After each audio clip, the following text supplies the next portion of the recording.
Welcome to Story Scaling by podcastvideos.com, where creators share the truth behind the content, the grind, and the growth. Ladies and gentlemen, friends and family, boys and girls, I am Jeremiah of podcastvideos.com, also known as Bang, and this is Story Scaling, and we have a wonderful episode in store. I have a great brother of mine to the right of me, to the left of you, Preston Poindexter. Big bro, thank you so much for having me. Yeah, thanks for being here, bro. Thanks for being here, bro. You've been doing your thing for a while, man. Trying to. I guess we've known each other how long now? Wow, I think it's been 6 or 7 years. Man, I've known you for a while, and since I know you, you've been cracking. Like, you've been, you know what I'm saying? Like, you've been doing your thing, bro. So to be able to sit down with you is exciting, man. Thank you. I appreciate it. Thank you. So look, we're gonna jump right into the conversation, man. I got a bio, and this is what the streets is saying about you. Okay. You know what I mean? So you let me know if we spot on or if we need to put a little something else on it. But it says today's guest is Preston Poindexter, musician, model, event producer, and creative entrepreneur, originally from Memphis. After moving to Arkansas to study computer science and marketing at the university, Preston began writing and recording music for artists across Northwest Arkansas, blending creative expression with a sharp operational mindset.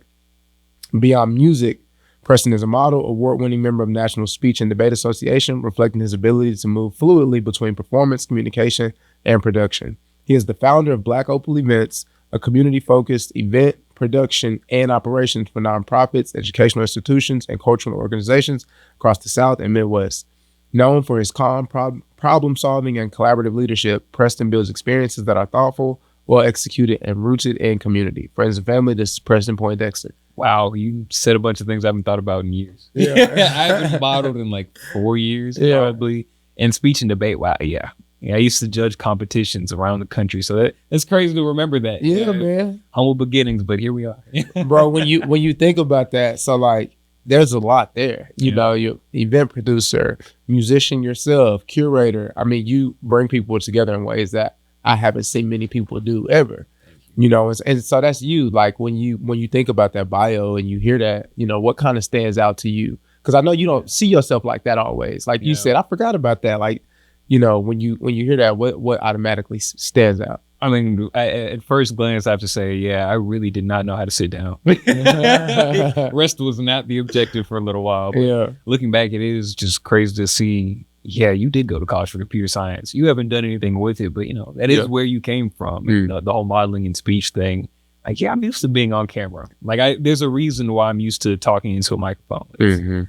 I wish I talked more about being in a church background, that's for sure. You know, that's where that music came from, and being comfortable in front of people speaking and all that. But yeah, it's weird to look back and say, yeah, that is. Yeah. That's not what I'm doing today. Man, you got so many hats. Like you got, like I say, creativity, you produce music. And I think to be able to curate an event is a skill. Like, bro, it's art to do some of those events that you do. And so, you know, and then so on and so forth. And so I guess I got two questions. What was the first love? Like, what did you first get connected to, you know, and kind of give you that feeling? And second question is, bro, take us back to the beginning. Like, give us the childhood upbringing to where you are now. Like, give us the Preston story, bro. It's your show at this point. Like, give us the whole. Oh, man. I think those questions, they kind of end up being the same question, just from my perspective, you know, because I attribute a lot of what I'm passionate in, what I do today, to my childhood upbringing. You know, I'm the son of a music producer and an operations genius. Like, if I'm good at spreadsheets or something like that, my mother is, I mean, she works for Amazon doing supply chain. Wow. That is her thing right there. So creativity and logic were always in the household. So just growing up, I was kind of raised to be as expressive and honest about who I was as possible. Yeah. And what I really appreciate from my father's side of things is, although he was a creative and he knew that I had the same spark, he always told me that I should never rest on the laurels of being naturally gifted or having people in my area that do the thing. If I'm going to have a passion about something, I need to communicate that it's something I'm passionate about and have the drive to commit to it. So he never forced me into the piano lessons. He never showed me how to produce music. He gave me the resources to figure it out. But, you know, he never said, yeah, this is what you're doing right or wrong. He said, this is your creation. Keep going. Like, I'm never going to be the person you should be looking for approval for. I can't be the person to tell you what's right or wrong. Yeah. You just keep making. And I'm going to tell you what I like for sure. Yeah. But at no point am I going to show you what's right or wrong in this journey. So that was beautiful. And that's how Pops was coming? Yeah. From the beginning. Like I was 4 or 5 years old, you know, trying to learn how to make beats and stuff like that. Yeah. He said, yeah, it's good. Keep going. Wow. Well, let's pause there for a second. Yeah. Because I think, I didn't know moms was, you know, that it makes sense. Like you logical, you analytical, like obviously that comes from your mother. I had no idea. Yeah. And I'm one of those people who, you know, I feel like I'm a very even split of my parents. Right. My dad is like this, my mom is like this. There go bang. Right. Yeah. You know what I'm saying? So it's dope when that happens. But I think sometimes, especially as artists, we don't always feel like we get that support, whether that's from parents because they want you to get a real job and do something that's safe, that's going to provide, or like, you know, so to have your pops there saying like, man, if this is what you want to do, like keep going. You know what I mean? Like how impactful was that for you, you know, now as a young man, you know what I'm saying, to see that that's always been there as a through line? I'll be honest, it was something that took me a while to recognize. Because, you know, when you're a teenager, you don't appreciate your parents as much as you should. Absolutely. And what really stuck out to me with my mom and dad, because I did all kinds of things. You know, I was in speech and debate. I was doing band and all that. Too many extracurriculars, honestly. Yeah. And the thing that always stood out that I didn't recognize when I was younger is they didn't blindly support anything. They let me go do the thing and said, yeah, that's what you do. Cool, just keep doing it. But if they wanted to come to a band competition or something like that, or they wanted to see me perform in speech and debate, it was, yo, can y'all come to this? I'd love to have y'all there. And it was never a no. But it was the me not asking. And I could tell, like, there were moments where they're like, yeah, I wish he said something, but we don't want to, like, blindly support. We want to let him say what is important to him or what he wants us there for. Yeah. So, yeah, it was like this weird kind of mix of things where it forced me to be more communicative. But as I grew up, it was them showing how much they cared to where they never forced themselves into my life. No, that's real. Yeah. So even now, I mean, my parents know I do a ton of stuff. But if you ask them like, yeah, what is it that your son does? I mean, they do. It's like whatever he wants. Right. And they're supportive of it. You know, if I ask them like, yeah, do you want to come to this event or something? They'll be the first people at the door for sure. Yeah. But at no point have they ever been worried or overly concerned or trying to force themselves into my life. It's just like whatever we talk about, whatever we want to present ourselves as to each other, that's who we get to be fully. I love that, Mary. Yeah. So you get to, let's say, talk to me about junior high school, when these creative gifts like start to maybe express themselves a little bit more, and you realize like, oh man, I'm good. Like I'm actually cold at this. You know what I mean? Like let's kind of talk about that space. What was high school and stuff like? Oh, drumline. I think drumline was like the biggest thing because, man, not to brag, I was cold-blooded on some quads. Yeah. You know, like those tenor drums, that was everything to me. And, you know, growing up in Memphis and only spending a single year of high school in Bentonville, Arkansas, like that was the thing that I was committed to. You know, my grades were good. I was making sure that I had college plans. But yeah, the running through line is what I'm passionate about is hitting these drums at March. Yeah. You know, I thought I was Nick Cannon. I was about to say, did you see the movie? I did. Yeah. And like, you know, just because of like teenage arrogance, I was like, yeah, this is so corny. Yeah. You know, I'm better than that. And the stupid part is I still can't read music to this day. So I actually did play things by ear. Wow. In fact, my high school drum coach, I'll never forget the day he found out I couldn't read music. And I was the drum captain at that time. Are you serious? And man, they would send MP3s of the parts. You know, with quads, I was graciously lucky to where it was just 5 tones. I could hear it out, hear the rhythm. And once I knew what I was looking at on the page, I was like, oh yeah, this is that section. But you did it from learning the sound and then you mashed it up with the music. It wasn't the other way around. Yep. But I think that's just like church musicians. Yeah. Like same. anybody who's cold-blooded playing keys in church, like you know your chord progressions, you know a tone like the back of your hand. And like when you get used to the flow of things, just like, yeah, I could look at music, right, but that's not what we're playing from. But I did that with marching drums, which was really dumb when we were sight reading new parts. Yeah. I was like, yeah, I know rhythms. Yeah. Give me a second. Well, so I'm kind of mind blown, but at the same time, it makes sense. Like you said, that's just church. Like church gonna tell you, like, bro, get up there and play to this song. And you might have never seen, a list of music notes, but like, okay, they're doing Oh Happy Day, so I got it. Like, And so it's the same with me. I still to this day don't know how to count bars. Yeah. You know what I mean? Like when I'm writing a song, and everything I do is kind of in my head anyway, but it's like, you know, they like put a 16 right here, and I'm like, okay. Yeah. And I look at the beat and I'm like, okay, so it's probably over right here. So I just rap until it's like, you know what I'm saying? But that's dope. So drumline was major for you. Oh, everything. Yeah. But, you know, when we moved here, you know, the drumline program at Bentonville High School was great. Yeah. And when I was there, I mean, I graduated in 2017. I was proud of that line. Mm-hmm. Solid group of dudes. We still chat from time to time. But, you know, that's when I wanted to get more into speech, debate, and acting and stuff like that, and creative writing, and just saying, all right, cool. Yeah. I did that back home. Mm-hmm. This is my chance to start over, because there is no impression of me here that I have to hold myself to. Mm-hmm. Like, there is no identity or ego to like push forward. Yeah, I still play drums, but it doesn't have to be the focus. Right. Yeah. So when did producing become more, bro, you've produced music, you've produced events, you know what I'm saying? So we could take whatever direction, you know, you've A&R stuff.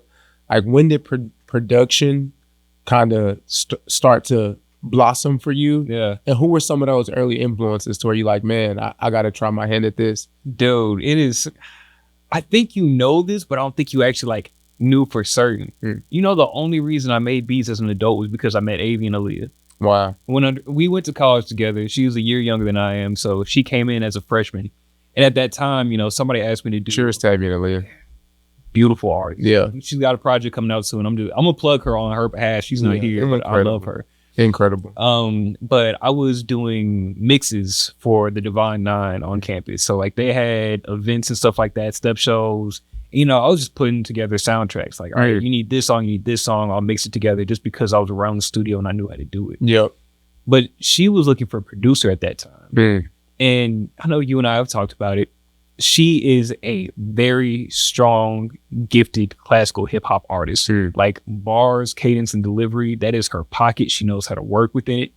But that's not the kind of music I was used to listening to. Right. I'm from Memphis, which is heavy in like rap and hip hop. I'm familiar. But I'm more like soul, gospel, R&B music. Like my biggest inspirations growing up were Prince and D'Angelo. Those were my go-tos. Wow. But when I heard how she rapped and just the way she carried herself, I was like, no, there's an energy to this. And I think we kind of lost sight of the fact that R&B and hip hop, back in the day, like there was no separating them. That's right. We're getting it more with like SZA and Kendrick working together and stuff like that. But like Summer Walker and Future, that's not even close to the same thing. Yeah. So when we work together, it's like, all right, let's make a new sound, but pay homage to the roots of what this was, because it's all the same culture. It's all the same feel. It's the same heart. Yeah. So I worked on 3 separate projects with her, I'm pretty sure. I'm not saying I made all the beats, but, you know, a good little portion of them. And from there, I just met other artists. I know we have a mutual friend in Meech. At the time, he was going by Kevy Lou. Love that brother to this day. I need to catch up with him. If you're watching this, bro, I love you. To this day, I've been thinking about you. I still listen to Finna Do because that takes me back. Oh, God, I love that song. And then a couple years down the road, I met you and the rest of the family through Merge at Ground Wage. And that's when it like really got serious. Like, oh, I love not just the music, but the community that comes from music. You know, I want to put people in rooms together because at the time, if you said there was a rap community in Springdale, Arkansas, people would, I mean, they did look at us like we were crazy. But we were having freestyle battles in the parking lot. Like we became family. Like some of us are parents now. We're still catching up with each other, grabbing coffee, talking about the kids. Absolutely. More than half of us are married now, which is crazy. So yeah, it just really showed me that through common interest and just finding people in places you wouldn't expect them to, we can come together and do some dope stuff. And that's when events really took off. You know, at the time I was working with NWA Fashion Week. They were showing me how to put on a show. And at the time I was really deep into fashion. I know it does a show today because I just got off work. Excuse me. No, you good, bro. You good. If they catch you outside, they know what's up. Man, like, they know. I'm just trying to keep up with you out here. They know.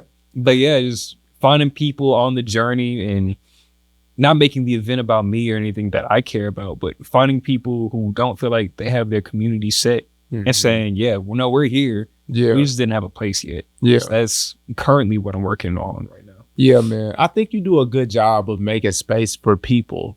And everybody on any corporation or any company, that's in their values and belief systems, but obviously it don't be always happening. You know what I mean? And so, but I do think you have a knack for making people feel welcome and connected and actually doing events. I mean, let's talk about the most recent one that you did, the New Year's event where, and I do want to get into a little bit of the event production, but also the marketing and the putting yourself out there. And, as a creator and somebody who knows what it's like to make something from scratch and then have to tell people about it. And whether that's music, whether that's an event, whether that's a concept where you're like, man, how can I get people to buy into this thing that's in my head? Like, let's talk about that.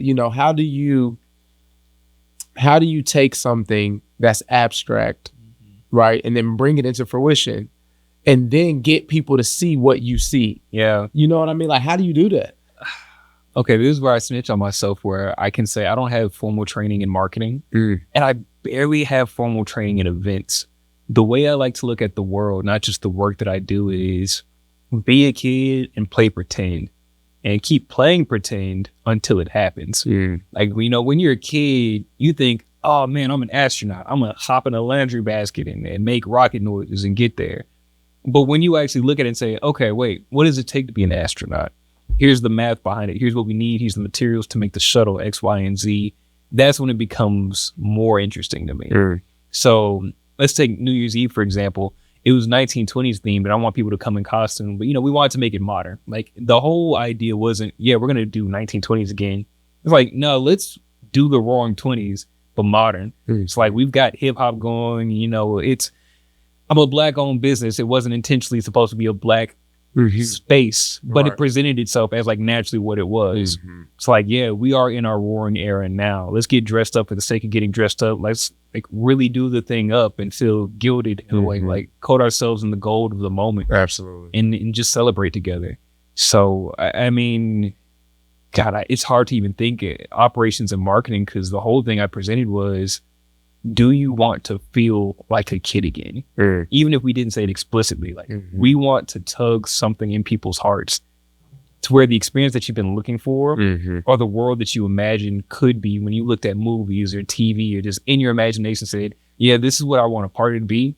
Like, why not just do it? And I don't want to get too deep into the weeds. Like, yes, I can think of the operations on how to get there, but I don't want to think of the operational limitations as to why we shouldn't do anything. So going forward, as we do more themes, more ideas, there's never going to be a why can't we? It's this is how we're going to get there. And if we run into reasons why we can't do certain aspects of the thing, we'll get there. We'll shave those things off. But any musician knows when you're in the studio making the demo, that feel is the song. Like the lyrics in the song. Yeah, right. It's like hold on. Like when you are first creating the thing, the first spark that you feel when you feel inspired by the track, by the lyrics that you're writing, it doesn't matter what the beat turns into. You're speaking too much real right now, P. Hold on, P. My bad. Let me slow down. Hold on.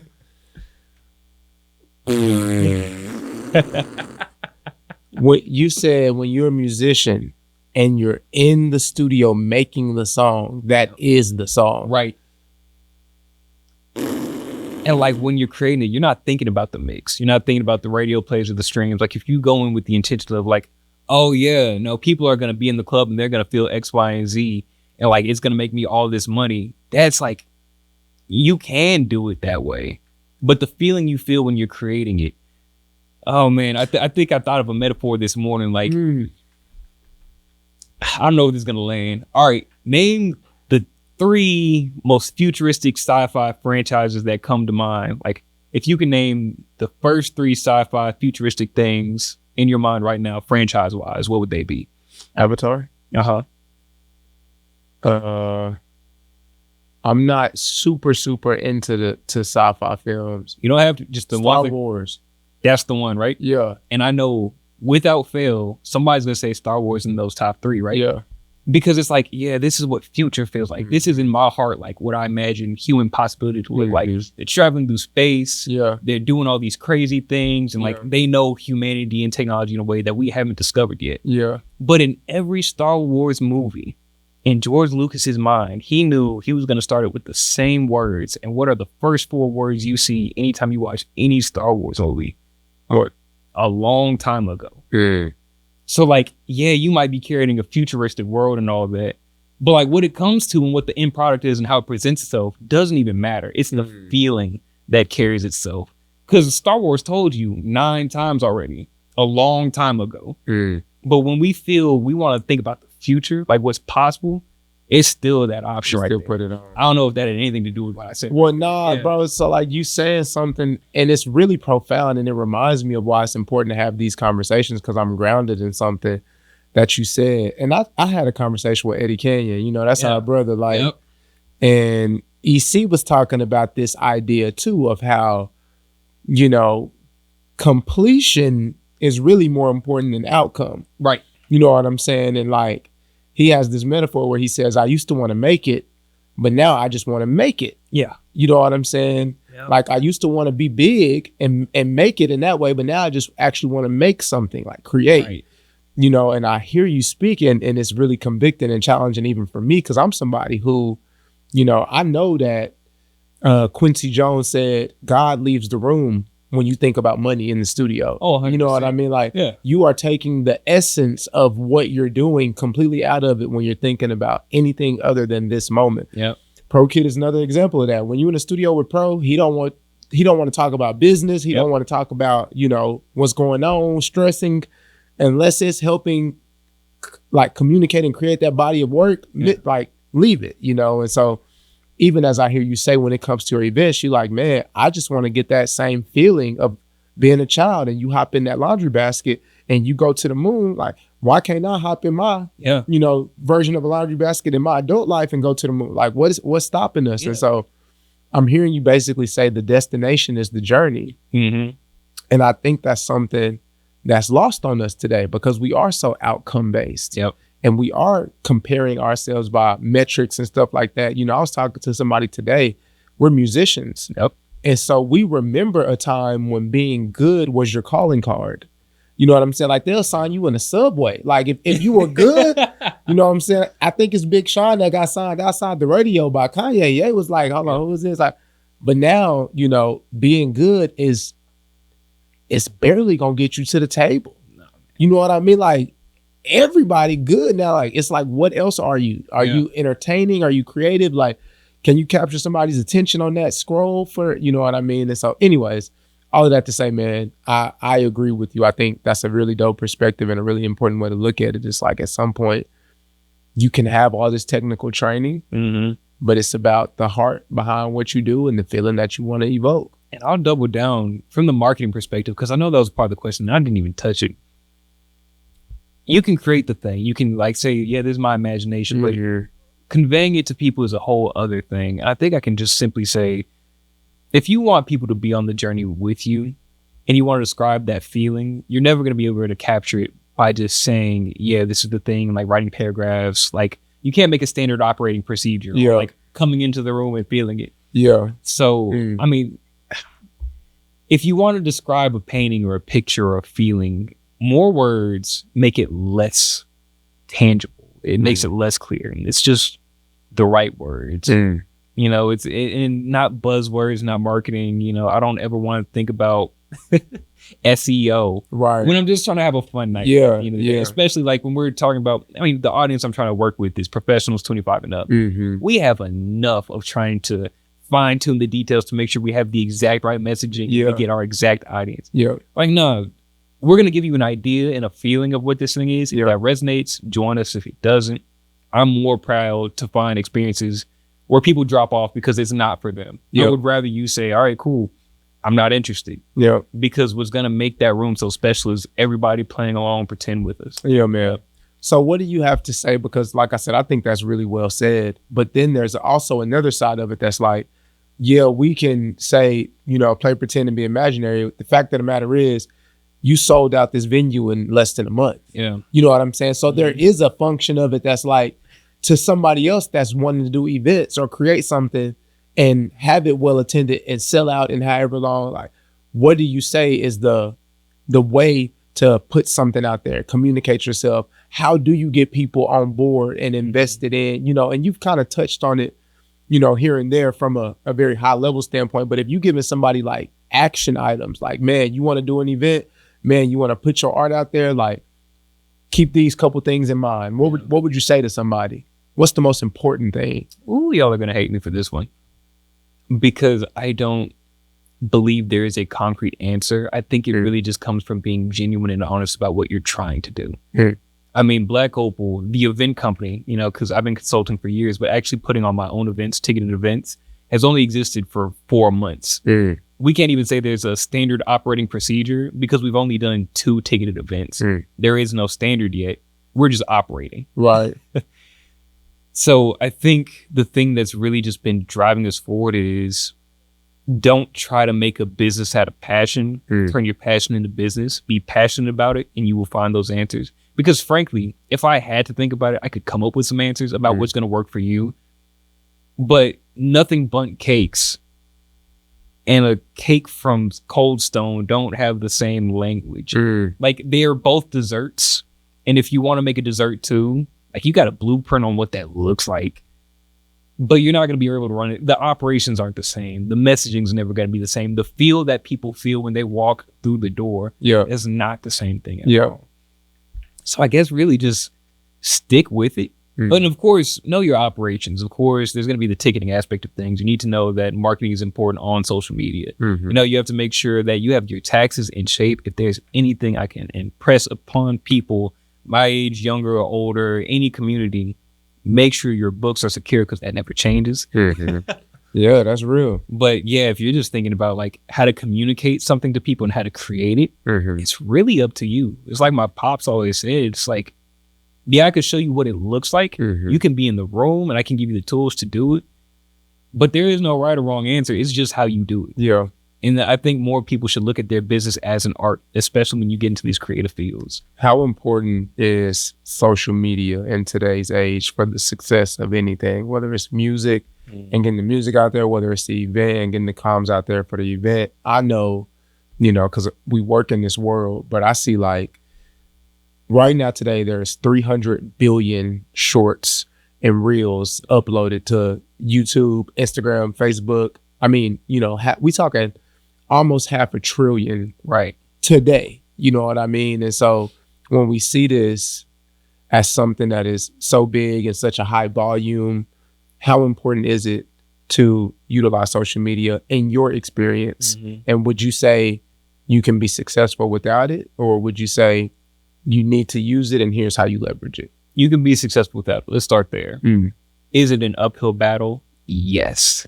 Because Netflix will tell you, and all of their earnings, meetings and stuff like that, they're not competing with their streaming services.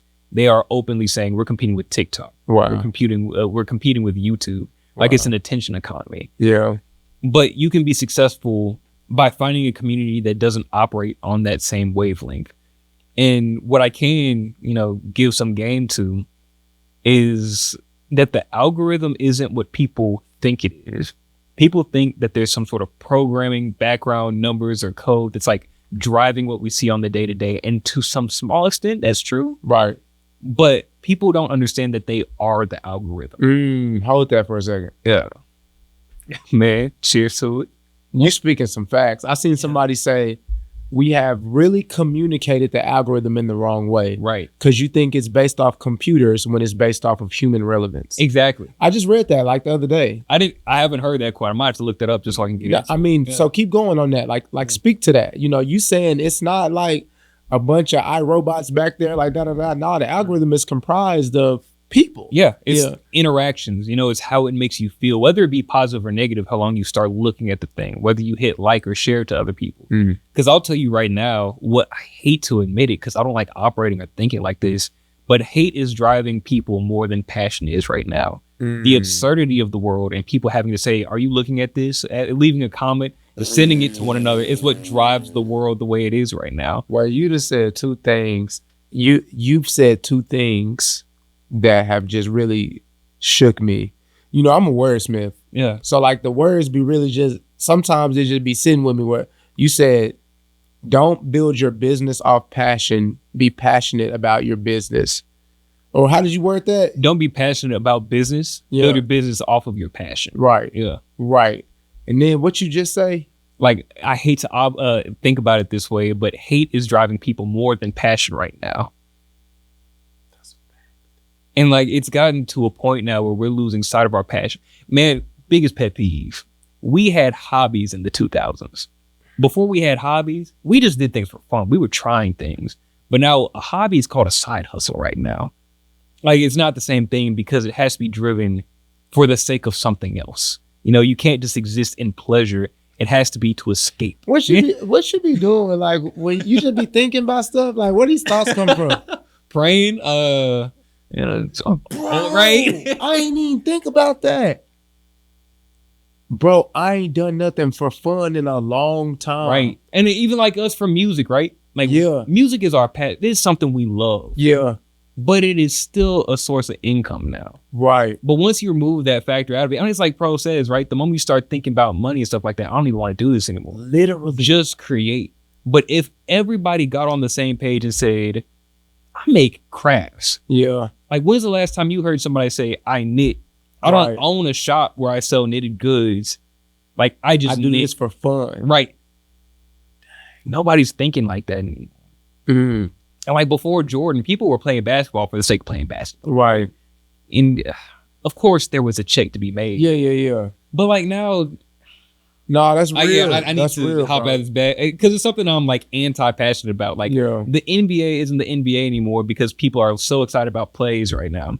It's about a parlay. You can't even watch entertainment anymore without thinking about how I can make money about this. That's right. And I'm not trying to operate that way. Yeah. Because I'll be honest, like, Black Opal is successful in that we've given people a space. Right. You know, not everybody's gelled with it because it's not for everybody. But is it making me a mint right now?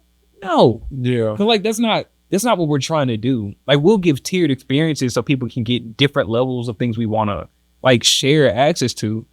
But that's not even a revenue stream for me. Like, it breaks even when I do these shows because that's what I'm passionate about. And can it make more revenue? Do I plan on growing it to where it can be that?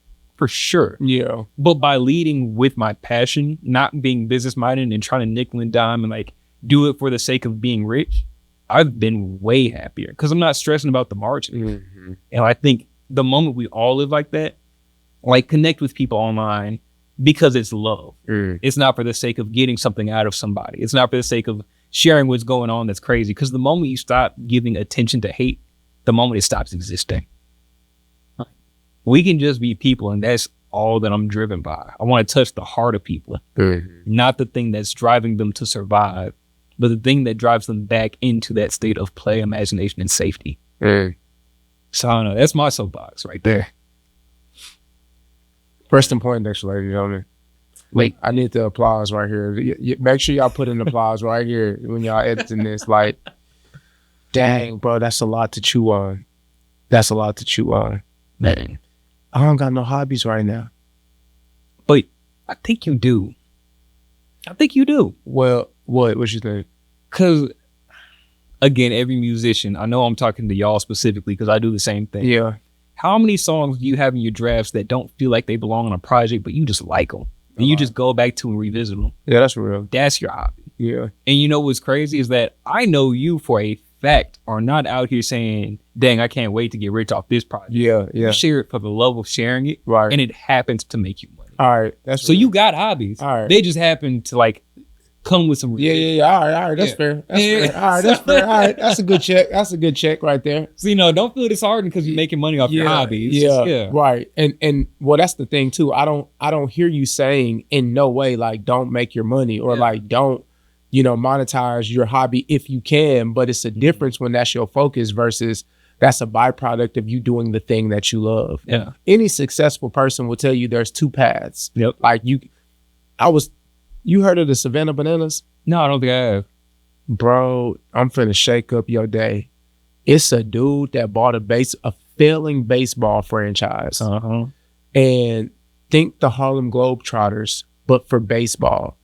And so now they selling out like stadiums that NBA and NFL teams can't sell out. Yeah. You know what I'm saying? I'm talking like stupid in a matter of a short span of time. This person started this company, lost his butt.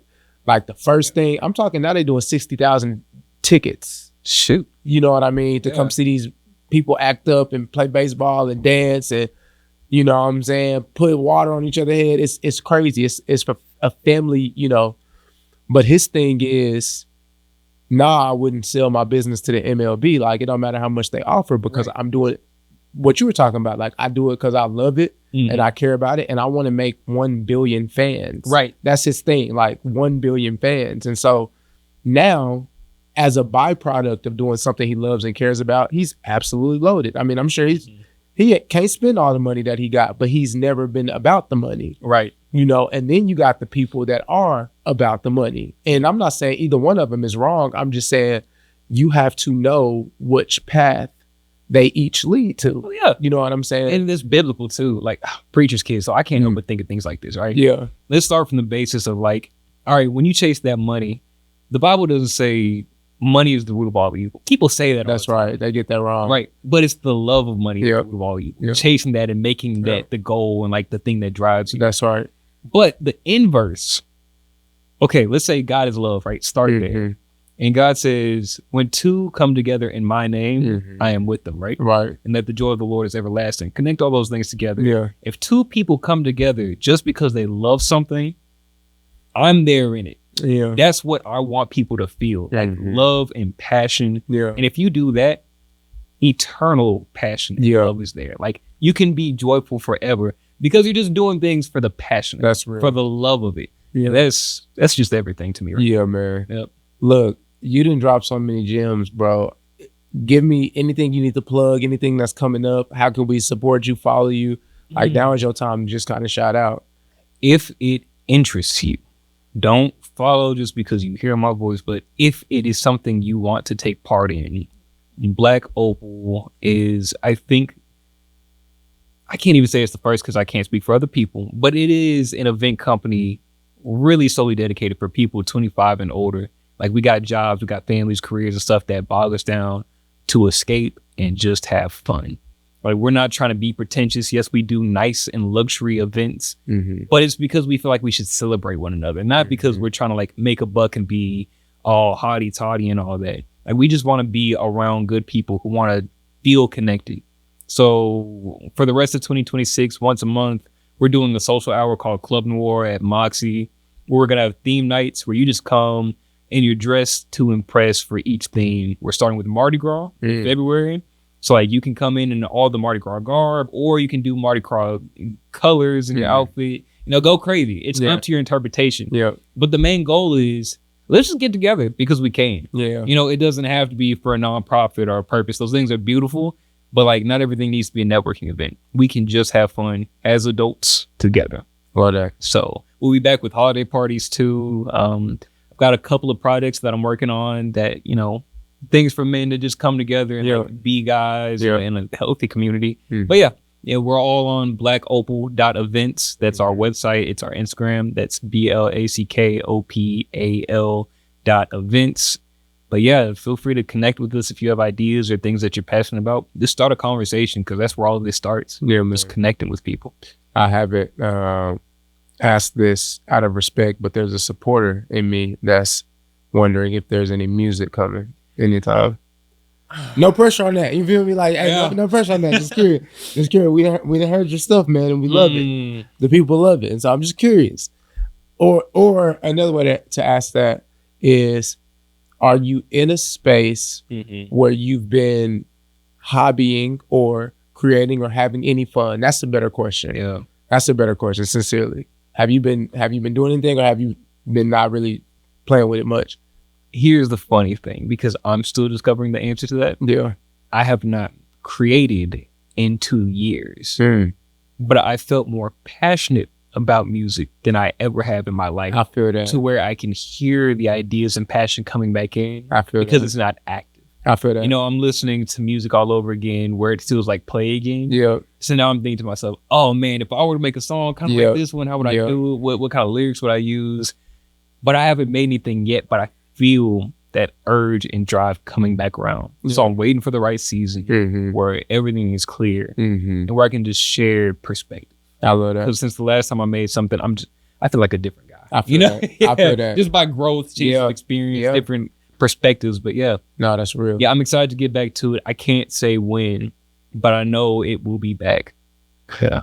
It's more important to me that you are feeling things. Yeah. You know what I'm saying? So I love that, bro. Thanks for joining me, man. And thank you for having me. Hey, this is another one to you. I gotta hype you up though, because for those of y'all who don't know, everybody's got their ego and stick when they're young. Like, I'm the best guy around. But I remember when I met you, I tell you this story all the time.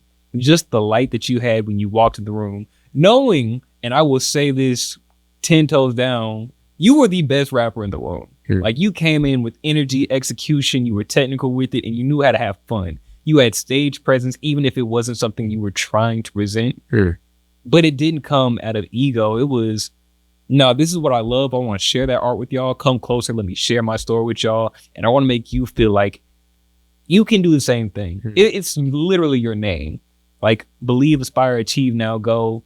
Isn't you telling yourself, it's a command to the community. And that's what I've always loved about you. Everything you do is about building people up. And man, that inspires me every single day to keep pushing forward and being a better version of myself for other people.